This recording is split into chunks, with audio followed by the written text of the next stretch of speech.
We go to the French newspapers. Now Elena Casas is with us here on set once again, and it's that iconic image which is on many of the front pages, isn't it? Yes, reunited by the Republic, as Le Figaro puts it on their front page. François Hollande and Nicolas Sarkozy, the outgoing and the incoming president, joined together obviously yesterday at the Arc de Triomphe to commemorate France's war dead on the anniversary of the Second World War. Now, for Le Figaro's editorial, that was Sarkozy being brave enough to admit his defeat, rather, and share a public platform with his counterpart. For Libération, which has a similarly sober picture of the two men on their front page today, with a day of truce as a headline.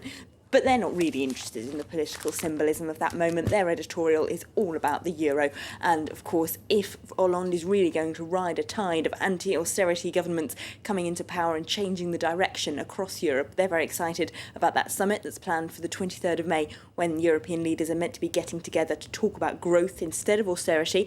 They reckon that Hollande was very brave from saying back over a year ago, when he first started running for president, that the bailout terms being imposed at the time on countries like Greece and Italy were never going to work, that they would only lead to more misery. Now he says, the paper says rather, that just as he's been brought to power, he's been proved right across Europe. For L'Humanité, of course, the communist paper, they're also very excited about this. They've got austerity kicked into touch as a front page headline. Of course, they're very excited as a far left paper about how the far left in Greece might end up being the kingmakers or even leading, forming a coalition government. They've got a very flattering profile on the inside of Alexis Tsipras, who of course runs the Syriza far left party in Greece, who might then be able to form a coalition of left-wing parties who can then go and reject that memorandum that the previous Greek government signed that brought the IMF inspectors into Athens to check up on all their budget limits. Of course, though, they do admit inside that paper that we still really don't know if he's going to be able to form any such coalition, and perhaps the likeliest option now is that the Greeks are going to be forced to rerun their general election.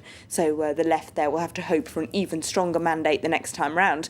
Over in Le Figaro, they're looking at Mario Monti's Italy, where they also say people are sick and tired of austerity. He was, of course, brought to power on a great wave of popularity because the people were so fed up with Berlusconi. But now, 6 months later, the unions are angry about labour market reforms that they say makes it easier to fire people. People on the streets say they've seen massive cuts to their own spending power. They're not happy.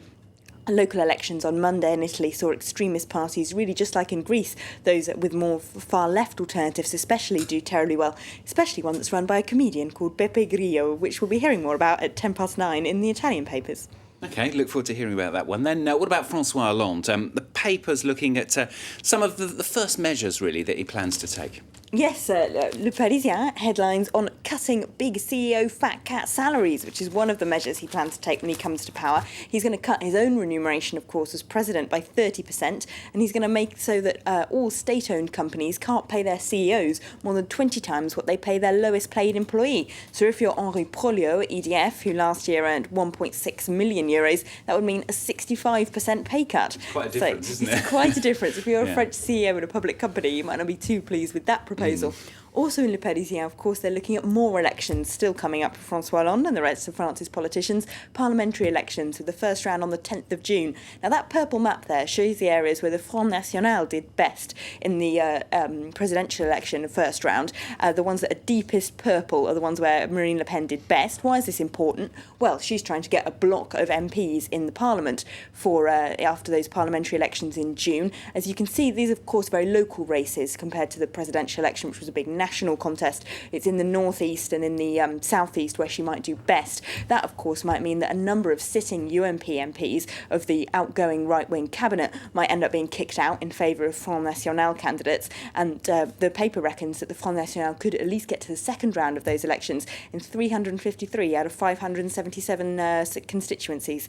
So they might not do quite as well, of course, as they did in the presidential election, but it's very worrying for the right-wing UMP, who might lose, as I was saying, some of its most senior members from Parliament. More on that, of course, coming up here on France 24 over the next month or so. Elena, thanks very much.